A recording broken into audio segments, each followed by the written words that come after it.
अब जो अमेरिका ने किया है ये हमारी अर्थव्यवस्था के लिए घातक है।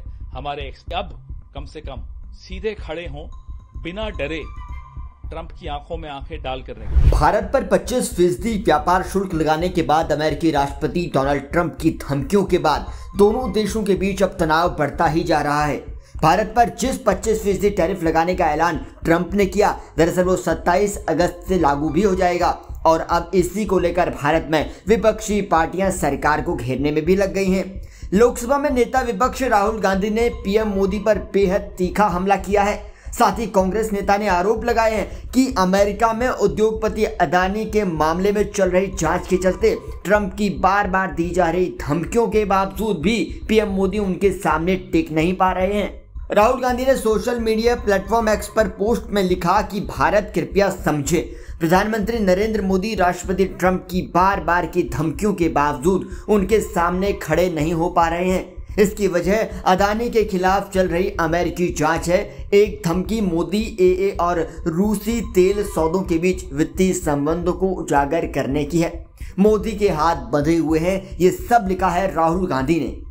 अब इस पूरे मामले को लेकर कांग्रेस नेता लगातार पीएम मोदी और सरकार पर हमलावर भी हैं। पवन खेड़ा ने भी ऐसा ही कुछ बयान दिया, पूरा बयान आपको सुनाते हैं। हैरानी तो नहीं है क्योंकि इतने दिनों से चल ही रहा था और इस बात की भी हैरानी नहीं है कि ये हो गया। पिछले 11 साल से जो हमारी विदेश नीति रही है, हमारे प्रधानमंत्री की जो अरबों रुपए खर्च करके विदेश यात्राएं रही हैं, बड़े बड़े इवेंट्स हुए हैं, फैंसी ड्रेस कॉम्पिटिशन्स हुई हैं, उससे देश को कोई लाभ 11 साल में नहीं मिला। चीन हो, अमेरिका हो, यूरोप हो, बड़े बड़े समिट्स में जाते हैं, खाली हाथ लौट कर आ जाते हैं।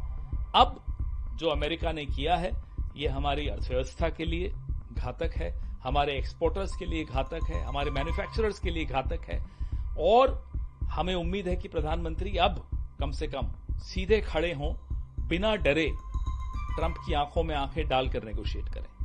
राहुल गांधी ने भी इसको आप कैसे देखते हैं कि आगे अब भारत के लिए क्या ऑप्शंस हैं? क्योंकि जिस तरीके से डोनाल्ड ट्रंप पहले 25% लगाते थे, 25% और लगाया, उस पर कितना नुकसान है? बहुत भारी नुकसान है। कई सेक्टर्स में नुकसान है। टेक्सटाइल हुआ, फार्मास्यूटिकल हुआ,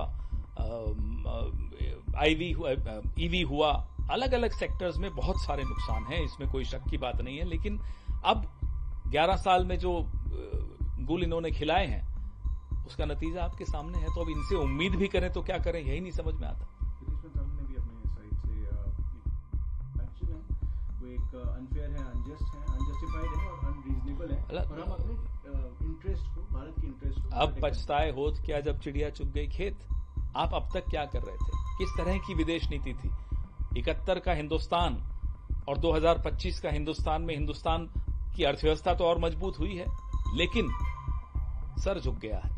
उस वक्त सर सीधा था, कमर सीधी थी, निडर होकर निक्सन का मुकाबला किया था और जीते थे।